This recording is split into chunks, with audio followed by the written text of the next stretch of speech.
Go ahead and get started with today's 1031 exchange webinar. We do have, I think, some more people who will be joining us, but I do want to go ahead and start on time so that we can finish on time and be respectful for everybody who did join on time. So what we're going to do today is we are going to talk about the 1031 exchange. We are going to talk about some of the problems that could happen in the 1031 exchange process and how to avoid them. So this is a third of a series of exchange classes and webinars that we host. We start out the month doing a basic 1031 exchange class. We then go to an advanced class, and today we are on our pitfalls and problems class. So if you are brand new to the 1031 exchange, this may not be an ideal workshop for you because we are going to assume that you have some basic level of understanding about 1031 exchanges. So what I do is I go over a lot of scenarios that could throw a monkey wrench into your transaction and how to avoid those. So my name is Leonard Spoto, and I am the host today. I have been in the 1031 exchange business for almost 20 years. I started Asset Exchange Company with my business partner, Adam Skarsgård, who is our tax attorney, back in 2006. So because I've been in this industry for a very, very long time, I have seen the good, the bad, and the ugly in the 1031 exchange world. I've been involved with probably 40,000 plus 1031 exchange transactions. So you can imagine we have kind of seen it all. Now, for those of you who are just learning about 1031 exchange, I'm going to go over kind of the basics real quick here. Section 1031 is a part of the tax code that allows an investor who is selling investment or business use property to defer taxes on the sale. Now, of course, you need to go out and you need to reinvest into another like-kind property. So I'm assuming you guys all know that. But really what we're talking about is tax deferral on the sale of your investment or business use property. Section 1031 does not apply to the home that you live in. Section 1031 only applies to your investment or business use properties. All right, so that's what we're going to kind of assume that you have at least that level of understanding about the process. Now, in order to facilitate a 1031 exchange, you absolutely are required to work with a neutral third party to facilitate the transaction. My company is a neutral third party. We are a 1031 exchange accommodator. Some people call us qualified intermediaries or exchange companies.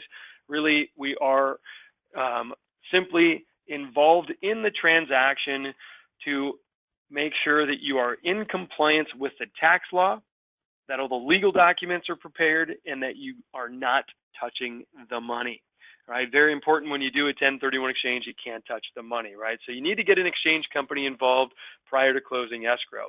Now, my exchange company, as I mentioned, has been around since 2006. We are members of the Federation of Exchange Accommodators. We carry, by law, are required to carry errors and omission insurance, as well as a fidelity bond. I mentioned that my business partner is a tax attorney. He is licensed with both the California Board of Accountancy and the state bar. Now, one of the good things about working with my company is that we're the only company in the industry that offers audit support, free audit support, if you ever are audited on your 1031 exchange transaction.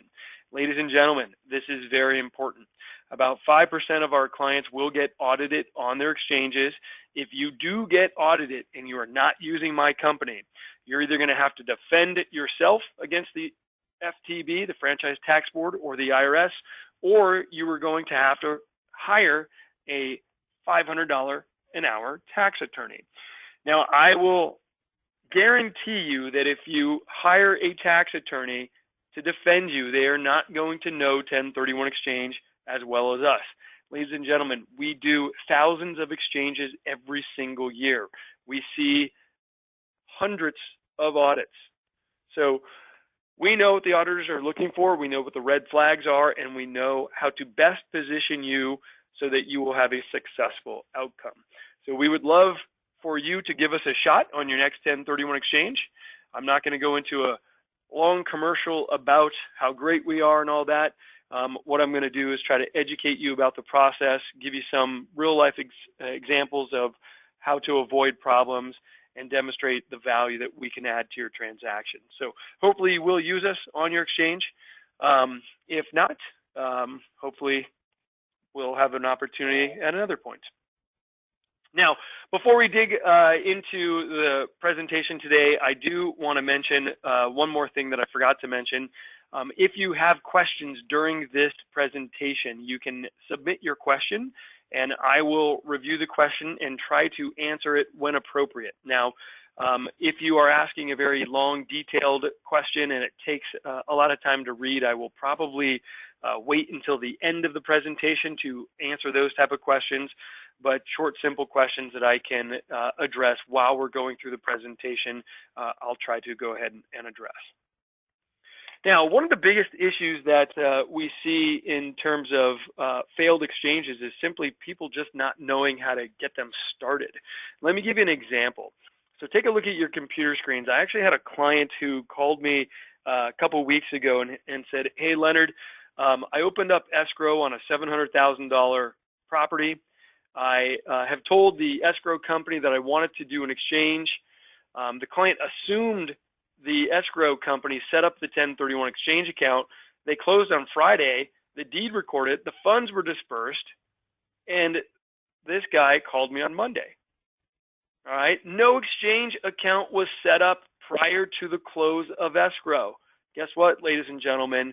When you call me on Monday expecting to open up an exchange account for a deal that closed on Friday, I cannot help you out. If you close escrow and you do not have a 1031 exchange set up, you are paying taxes. No ifs, ands, or buts about it. Ladies and gentlemen, you are a taxpayer. You absolutely need to get an exchange account set up prior to the close of escrow if you plan on deferring your capital gains tax via Section 1031.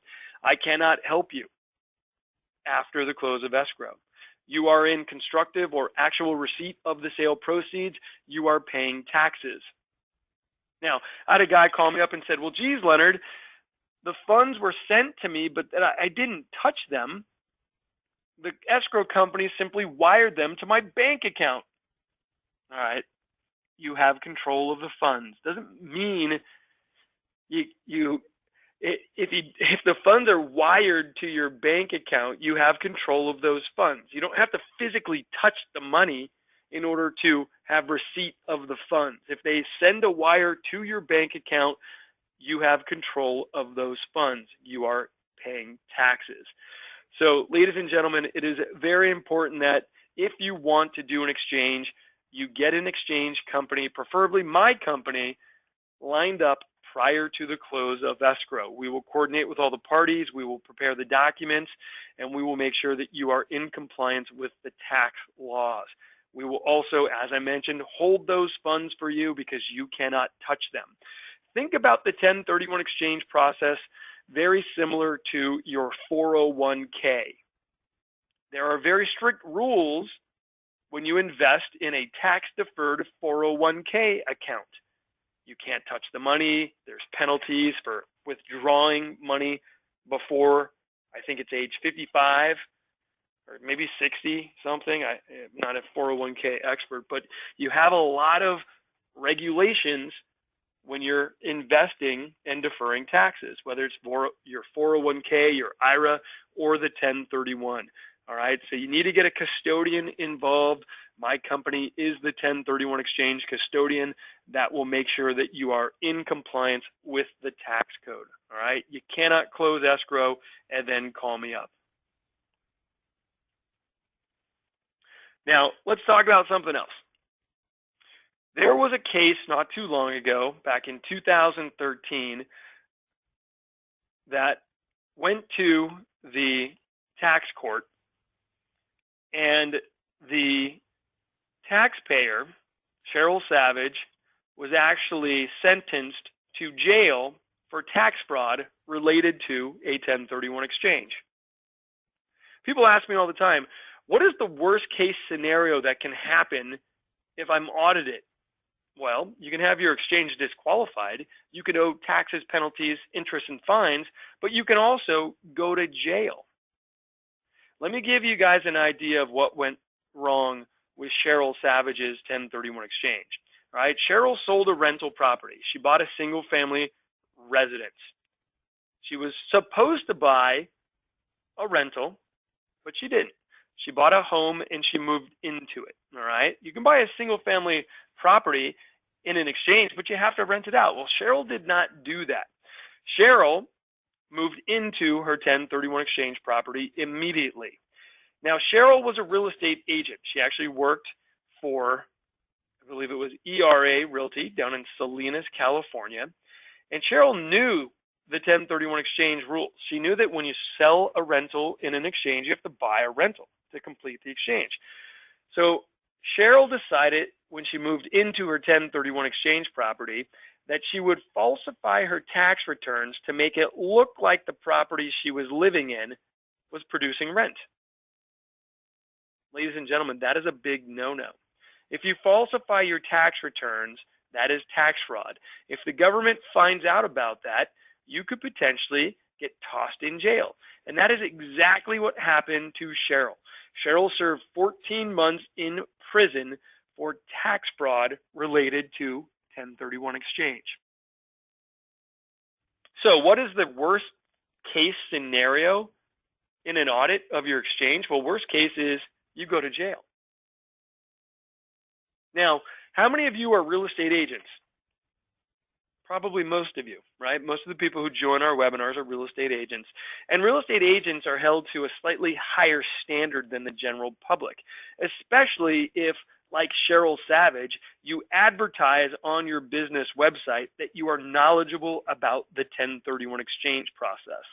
So here she is advertising to clients that she is knowledgeable about 1031 exchanges. And then when she does her own, she does it completely wrong and then falsifies her tax returns to make it look like she had an actual investment property. Ladies and gentlemen, that is a huge problem. And as I mentioned, it is a situation where you can find yourself in jail. So you got to be really careful when you're doing 1031 exchanges. In 2012, the Franchise Tax Board here in California got very, very aggressive on audits of 1031 exchanges. They're looking for a lot of things. They're looking for compliance, right? Is the property that you're selling and is the property you're renting a true investment? All right. Did you identify properly on day 45? They're looking for compliance with all these little nuances within the tax code. And if you are not in compliance, well, you're going to have your exchange disqualified. Hopefully you are not also committing tax fraud, because if so, you could go to jail. All right, that's the absolute worst case scenario. That's a problem I can't help you out with, right? If I was Cheryl's 1031 exchange accommodator, there's nothing I can do. She just blatantly broke the law. There's no defense we can make when you falsify your tax returns. All right? So just don't do it.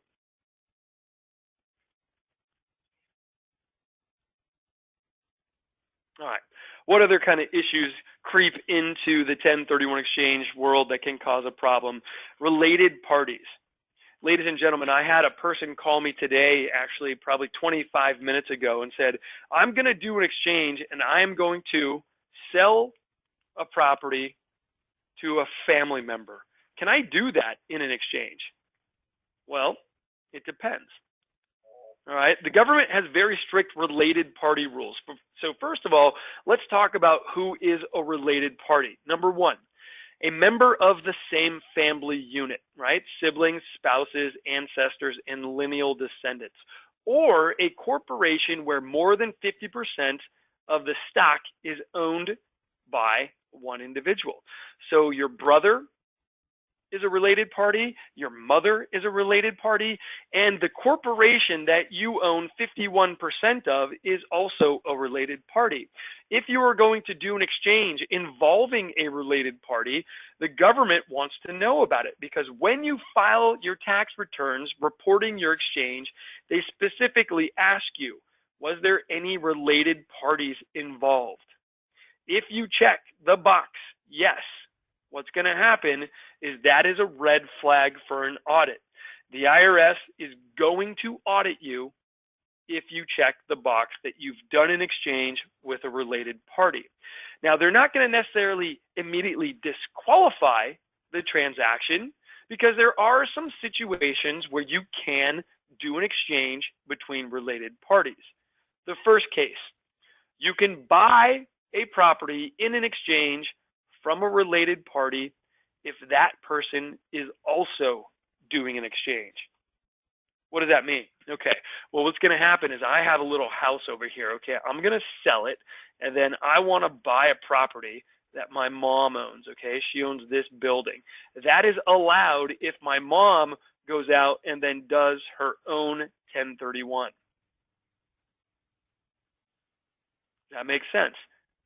Now, in order for my mom to do her own 1031, she has to be selling a rental, right? So if I want to buy the home that my mother lives in, well, it's not going to work, right? Because my mom cannot do an exchange on her home.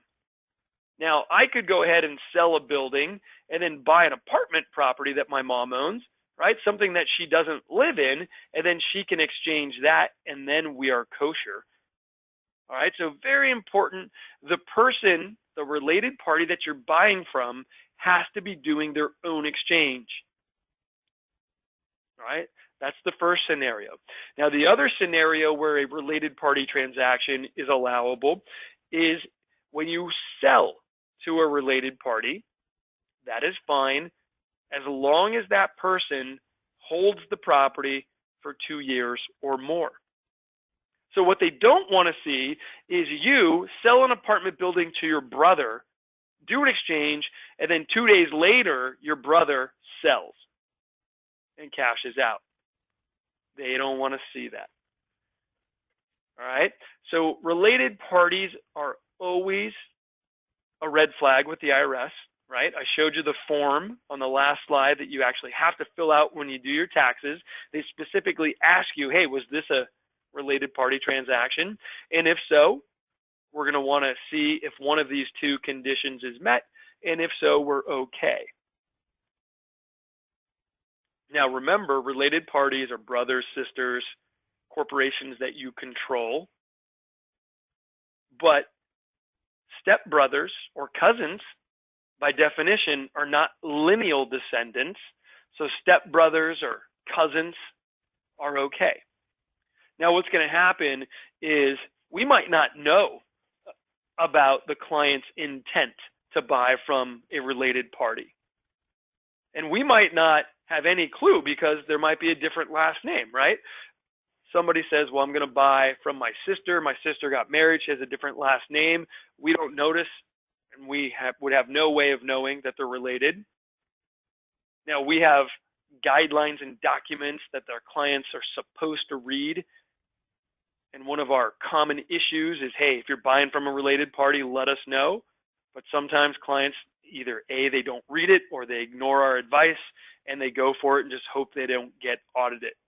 All right, that's not what I'd recommend, but sometimes it happens. But I will tell you, related parties are a huge red flag. And if you do a related party transaction, you're going to get audited. So make sure that you're meeting one of these two conditions. Now, another big thing that happens with the IRS is they want to see, when they're auditing these transactions, is that the taxpayer who sold the property in an exchange be the same taxpayer who buys replacement property. Now, 99% of the time, this is not an issue, right?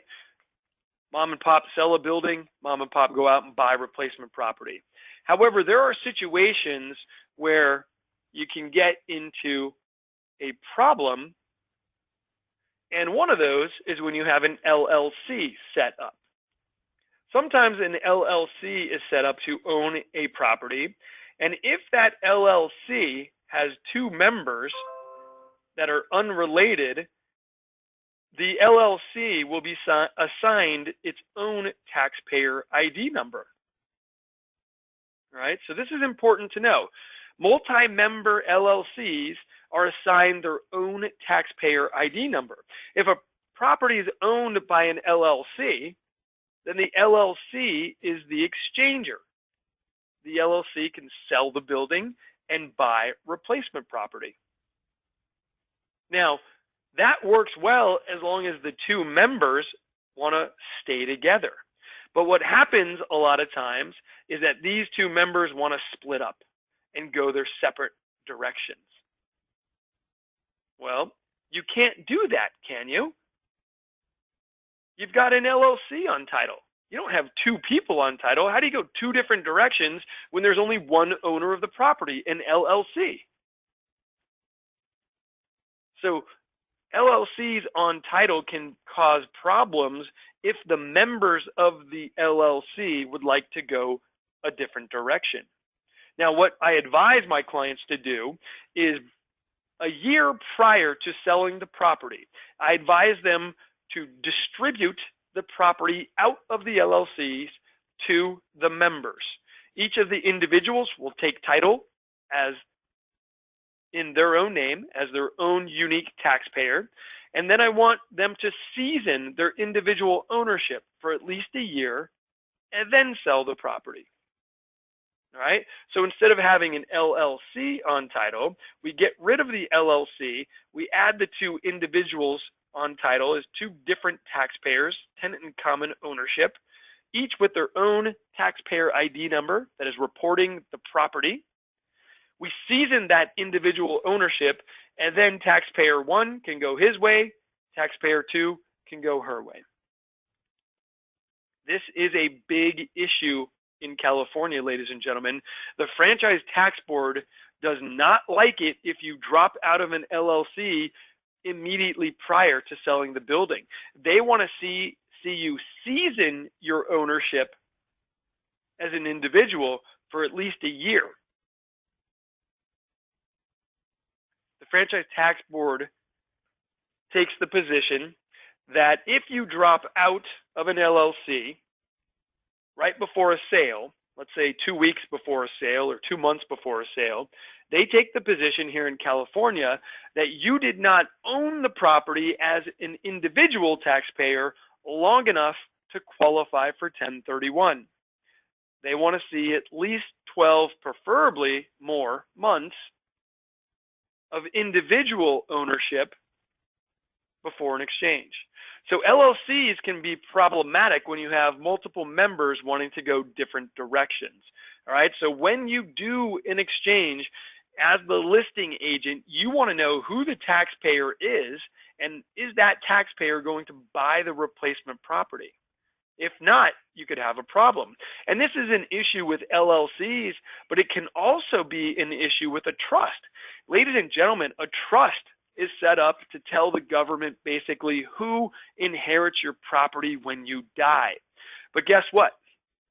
When you do die, if the kids, who usually are the heirs of the property, when the kids inherit the property, if they don't change title from the name of the trust to the kids' names, the trust becomes what's called irrevocable and gets assigned its own taxpayer ID number. 10 years later, the kids say, hey, let's sell this apartment building that we inherited from grandma and grandpa, or mom and dad, and all 10 grandkids want to go their separate ways. That's a problem because you only have one taxpayer who's owning the property, and that's the trust. All right, so we want to know about these issues well in advance of the sale so that we can deal with them before they cause problems. So understand who the taxpayer is, talk to your CPA about how you're reporting the rental income and who's filing the tax return, and if there is a problem with that taxpayer buying the replacement property, we might need to change the ownership at least a year or two before the sale. Now, one last issue that comes up with our taxpayer in an exchange can be when the single person buys a property like my wife did. My wife, before we met, she owned a condo. And when we got married, she moved out of the condo and we went out and bought a house. Now, we still continue to own that condo. It's a rental. And what happened is that my wife never went and changed, my wife and I never went and changed title out of her name. So if my wife was to sell that property, well, she's the only seller, only taxpayer on the title. And if she's going to do an exchange, she's going to be the one that's going to have to buy the replacement property. If she adds me, that can be a problem. Let me give you an example. All right, my wife is going to sell the condo for $1 million. She wants to do an exchange and buy for $1 million. Now, if I go on title with her, because we are now husband and wife, and we've been so for a while, the government could take the position that I own 50% of the property and she owns 50%. They may then say that my wife did not complete her exchange in its entirety because she sold for $1 million and she only bought for $500,000. Now, to me, this is ridiculous, right? This is absolutely ridiculous. It's a technicality, but guess what, ladies and gentlemen? People pay taxes based on technicalities. So don't let this ridiculous little technicality trip up your 1031 exchange or your client's exchange. Now, how do we deal with this? Well, I would deal with it by doing a corrective deed, right? The $1 million property, I would do a corrective deed and I would get my name on title. We file taxes jointly, so the rental income is being produced on our tax returns. I would do a corrective deed. I'd get my name on title. I'd do it at least a year prior to selling. And then when we buy the replacement property for $1 million, we would both go on title to that new property. Make sense? I know this stuff sounds kind of crazy and ridiculous, but it is what it is. The government does look for ways to collect their taxes if they feel you are not in compliance with their rules. Now, ladies and gentlemen, I do want to mention that if you have questions, you can type your question in. It will pop up on my computer screen, and I'll try to address questions and concerns when appropriate. No questions, so let's go ahead and move on. Now, how many of you have heard of the term boot as it relates to 1031 exchange? Boot is not something that you put on your foot, at least in my world. Boot is something that is taxable. So let me give you an example of when boot can rear its ugly head. You go ahead and sell a building for $500,000. You paid off $200,000 of debt, and you have $300,000 in cash equity. You go out and you buy a replacement property for $500,000, but your mortgage broker tells you, hey, put as little down as possible because interest rates are really low. So you only put 20% down. You get a loan for the rest, and you think, hey, I've completed my exchange. I sold for $500,000 and I bought for $500,000. The problem is you failed to reinvest all of your cash. You have cash left over, or in this case, I call it boot. You have boot left over of $200,000. Here in California, ladies and gentlemen, that is a $66,000 tax problem. Yeah, that's a bummer. Okay, your mortgage broker didn't understand 1031. He or she did not understand that in order to do an exchange, you need to, yes, purchase property equal or greater in value, which you did, but you also need to reinvest all of the cash, which you didn't do. That's going to cause a tax problem. Now, another situation where boot can rear its ugly head. You sold a property for $500,000, same facts. You have $300,000 of cash, and someone tells you, well, geez, all you need to do is spend your cash. So you buy a replacement property for $300,000. Okay, that's a problem. You've got, again, $200,000 of boot and another $66,000 to pay the government. All right, one last situation in which boot can be problematic is you simply trade down slightly in value. So we sold our building for $500 and then we bought for $475. Okay, this isn't the end of the world, and this happens all the time. Maybe you got a deal on the property, you submitted a lowball offer, you thought you were going to have to negotiate up to $500, but they ended up taking your your offer for $475. Well, you know what? We just went down in value a little bit by $25,000 bucks. Not the end of the world. We're going to have a small tax bill, $8,000. But I need you to know about this, right? People think, well, geez, just give me the leftover funds. Well, I can, but you're going to pay taxes on it.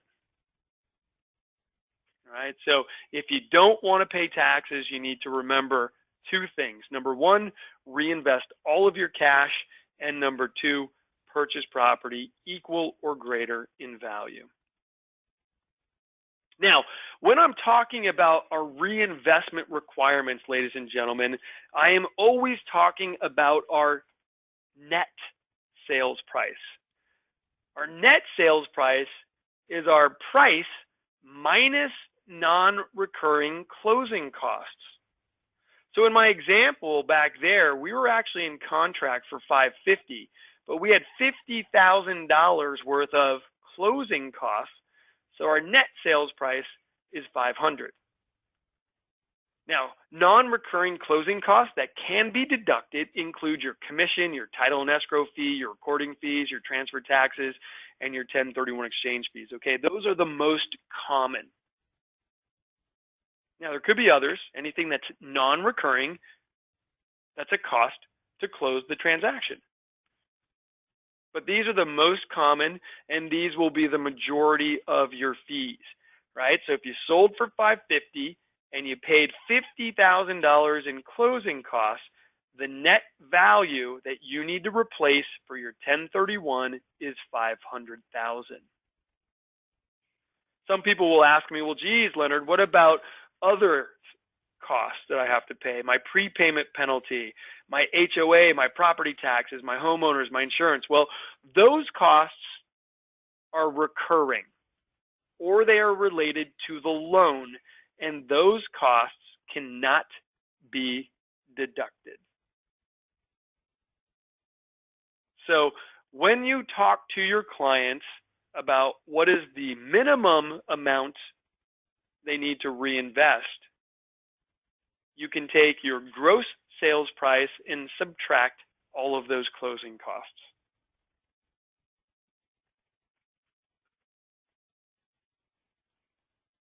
Now, something that very often comes up, and I actually took a phone call on this as well today. Client called me up and say, well, geez, Leonard, we have to spend about $20,000 fixing up the property to get it ready to get sold, right? We want to get highest and best price for the building. So in order to do that, we might have to put some paint on it. We might have to put a new carpet in the living room. We're going to have to stage it. We're going to have to fix the deck, and all those costs are going to add up to about $20,000 bucks. When I sell the property, I want that money back. Can I get that money back? Well, you can, but you're going to pay taxes on it. All right? These are not considered closing costs. These type of expenses are either considered expenses that are written off against rental income or capital improvements that will increase the basis. So you will allocate money towards each of these. And some of these, like new carpet, will be an expense, and that will be written off against your rental income. Fixing or repairing the deck is going to be a capital improvement, and that will increase your basis. What you will do is you will tell your CPA at the end of the year all the money you spent on the property, and he or she will allocate all those funds as either expenses or capital improvements. They will ultimately help you out with your tax bill if and when you sell the property. But when we're doing an exchange, you're not selling and paying taxes, right? So we don't necessarily care about all this in the 1031 exchange arena. Yeah, it's nice to know how much you've put into the property so that ultimately when you cash out, you get credit for all this. But in an exchange, we don't care about it. And more importantly, when you spent all that money fixing up the property prior to sale, keep in mind that's money that's sunk into the property. You can't pay yourself back at the close of escrow for those funds. Make sense? All right, what else can happen in a 1031 exchange? Well, some of the problems, some of the most common problems we see right now have to do with the timing of an exchange. Now, everybody knows that on day 45, you have to identify what you're thinking about buying, right? So day 45 is very, very important. If you're going to go out and do an exchange, the best piece of advice I can give you is start looking for suitable replacement property as soon as possible. Have an understanding of where and what type of real estate you want to buy, because there is a lack of inventory in every market. If you're going to be a seller, you're going to get top dollar, but as a buyer, you're going to have to go out and compete. And in an exchange, you have to nominate what you're thinking of buying on day 45. Now, here's what I've seen some people do. Well, this is rare, but it does happen. Guy goes out and sells a building for $1 million and identifies 3 properties, but the total value is only $750,000. That's a problem, ladies and gentlemen. If he is able to buy all 3 of those properties, he still hasn't met his exchange requirement. So make sure you understand, hey, if you're using the 3 property rule to identify property, everything you buy, if it's 1, 2, or 3, needs to be equal or greater to what you sold. Now, what else can happen? Well, you go out and you identify enough real estate, right? You sold for $1 million. You got 3 choices over here for $1 million. But the problem on day 46, this building gets sold to someone else.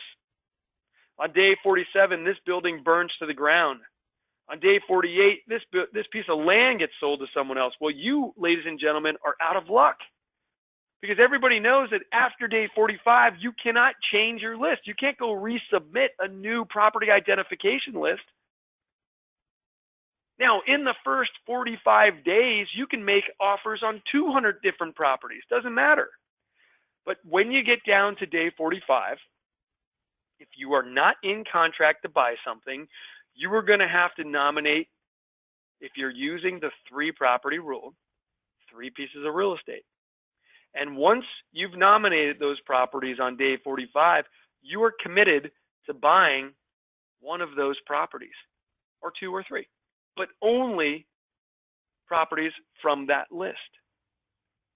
No substitutions, no changes, no backdating after day 45. Remember I mentioned that in 2012, the IRS got really aggressive on 1031 exchange audits? Well, guess what they did? In 2012, they started auditing 1031 exchange companies. My company, as well as every other major 1031 exchange company that I know of, got audited. And what they were looking for specifically was that clients were in adherence with the identification rules on day 45. If there was any question when they were going through all the files, they would then call out that file and do an audit on the individual. So they came to us and they audited all our files. And then anything that might have looked suspicious, they did an audit on that individual. So you want to make sure when you're identifying, you're doing it right. Hopefully you don't need to identify. Hopefully you're in contract before day 45, and identification is just a formality. You already know what you're going to buy. But when you're doing your 1031 exchange, the identification period is going to be the most stressful, and that is the reason why I've seen most exchanges fail, is they simply cannot get into contract on any of the properties that they have identified. So don't let that happen to you. Don't let it happen to your clients. Get out there and start looking for suitable replacement property as soon as possible. All right, so I'm just kind of bouncing around a bunch of different issues here, and one of the things that has come up very recently, well, ever since Airbnb and the internet started making it really easy to rent out vacation homes, is the government, well, my clients would want to know if they were going to have a problem with the government if they tried to exchange their vacation properties. And so the government actually came out several years ago and defined when it was appropriate to do an exchange on a vacation property. And here's what they said. Ladies and gentlemen, you can do an exchange on a property if 1 and 2 conditions are met. So condition number 1, you have owned the property for at least 2 years prior to the sale, and it was also rented for fair market value for at least 14 days during those 2 years. All right, so we're going to look back for 2 years prior to the sale, and did you rent the property for at least 14 days? So there's a use test. We're going to look back, and did you use it as a rental long enough? Okay, only 14 days of rental activity in the last 2 years, each of the last 2 years. Did you pass that test? If so, then we're going to look at the next thing, personal use. How much personal use did you have on the property? Now, if you use the property personally too much, you cannot exchange it. So how much is too much? Well, either 14 days per year or 10% of the amount of time it was rented. So either 14 days or 10% of the amount of time it was rented. You can actually use the property yourself. Let me give you an example. Ladies and gentlemen, you decided to go out and rent a property that you own in Lake Tahoe for 200 days each of the last 2 years. That means you can use it 10% of that time for your personal use, 20 days, right? 200 days of rental. Okay, this works up here. You have only 20 days of personal use. That works. This property is exchangeable. Let me give you another example, ladies and gentlemen. You rent the property out for 14 days. You use it for 14 days. All right, we check the box here. We check the box here. You can exchange this rental property. One more example. You use the property, you rent the property out for 30 days and you use it for 30 days. All right, we're going to check the box here, but down here, we use the property too much and it cannot be exchanged. So what they're really looking for is really the amount of rental activity is nominal. What they don't want to see happen is you using the property too much, right? They don't want to all of a sudden allow people to start exchanging their second homes, right? You're using these properties all the time for yourself and then you try to exchange it. That's not what the law was intended for. So vacation properties, we got some guidance in 2008 on exactly when your vacation rental can be exchanged, all right? 2 conditions need to be met.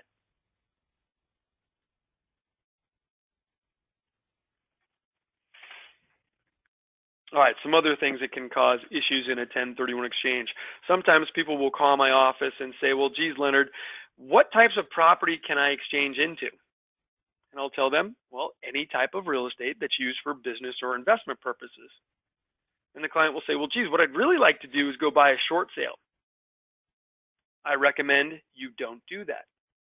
Because in an exchange, you have 180 days to buy the replacement property. And a short sale requires lender approval, and your deal might not close in time. I've actually seen some clients try to buy a short sale in a 1031 exchange, and the lender actually in the contract put, we will not cooperate with a 1031 exchange. They called me in a panic and said, what do I do? What do I do? I said, find a different property. If the lender is not agreeing to be cooperative in your 1031 exchange when you're trying to buy a short sale from them, you need to find another property or convince them to cooperate. Now, you're not going to have a lot of luck talking to Bank of America or Wells Fargo on your little 1031 exchange. They're not going to care. So you need to go find another property. Right? Short sales can be problematic in a 1031 exchange. The other thing that can be and is problematic is trying to buy properties in an exchange at foreclosure. Now, most of the places where you're buying foreclosures, they require you to bring a cashier's check, and if you are the winning bidder, they require you to pay for the property right then and there. Sometimes they'll give you 24 hours notice, right? But the problem with exchanging is that you can't touch the money. So what happens if you're going to buy a foreclosure is you're going to have to bring the money, your own money, to the auction. And then if you win the bid, you have to pay for it with your own money, and then we can reimburse you from your 1031 exchange account. But we can't just give you a check and have you walk down to the county courthouse, because then you are in violation of one of the basic principles of 1031, and that is you can't be in constructive or actual receipt of your 1031 exchange dollars. So the IRS has not given us clear guidance or any guidance on how we're supposed to give you money to buy an auction property.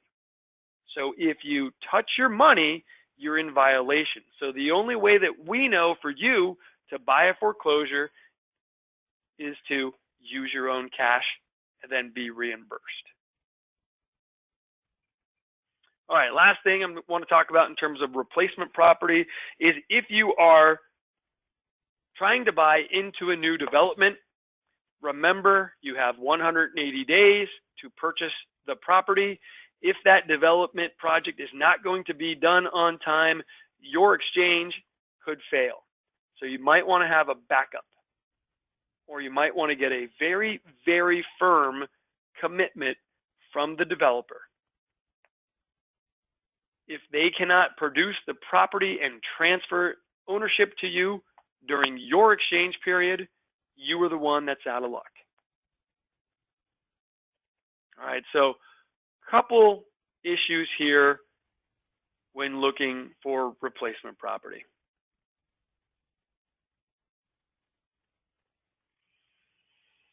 All right, a couple more issues, and then I'm going to go ahead and wrap up because we're rapidly approaching the 4 o'clock hour.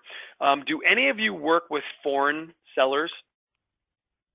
We have a lot of clients who reside overseas, Chinese investors who buy here in California. Well, a foreign investor can absolutely do a 1031 exchange, but the problem when you're a foreigner is that any foreigner selling property is subject to a 15% FIRPTA withholding. That means if you sell a building for $1 million, the escrow company has to withhold $150,000 for federal taxes.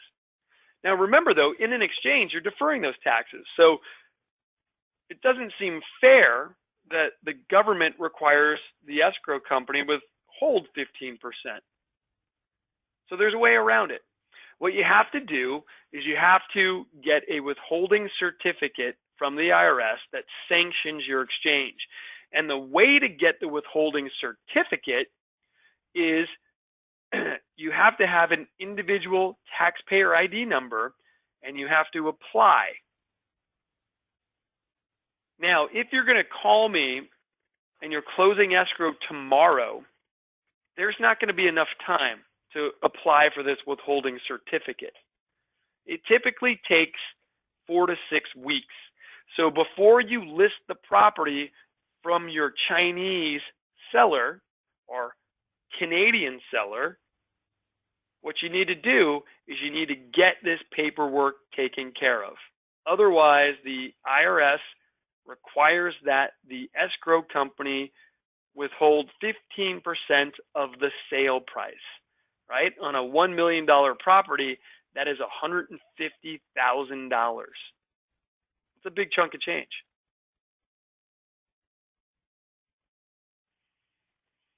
Okay, ladies and gentlemen, we're going to skip these 2 slides, and I'm going to get to the end of our presentation because I do actually have to cut out just a little bit early today. Sorry about that. But I do want to answer Jerry's question. Jerry had an interesting question. He said, well, geez, Leonard, you were talking about identifying 3 replacement property. Isn't there a way to identify more than 3? Absolutely. Okay, there is something called the 200% rule when you do an exchange. All right. On day 45, you can either identify 3 properties of any value, or you can identify as many properties as you want, as long as the total value of all those properties doesn't exceed 200% of what you sold. So let me illustrate that. You sell for $1 million. You can either identify 1, 2, or 3 properties, or you can identify as many properties as you want, as long as the combined value does not exceed 200% or $2 million in my example. Make sense? Ladies and gentlemen, there was not a lot of questions today, so hopefully everybody was not having a hard time understanding all of the issues that we went over. If you do have questions, if you would like more information about any of these topics or any of these strategies, do give me a call or shoot me an email. It's my goal to go ahead and educate you on everything related to 1031 exchange. And as I mentioned, we have a series of webinars that we host. Marianne wanted to know about how to review this webinar again. This webinar will be posted on our website shortly. You'll be able to go over to our website and view all of the videos and webinars that we have. So Marianne, I'm highlighting our website here, www.ax1031.com. If you have questions, you can always email us, call us. But you can also check out our website. Ladies and gentlemen, thank you very much for your time. I look forward to doing business with all of you, and hopefully we'll be able to do some exchanging together. Take care, everybody, and have a great afternoon.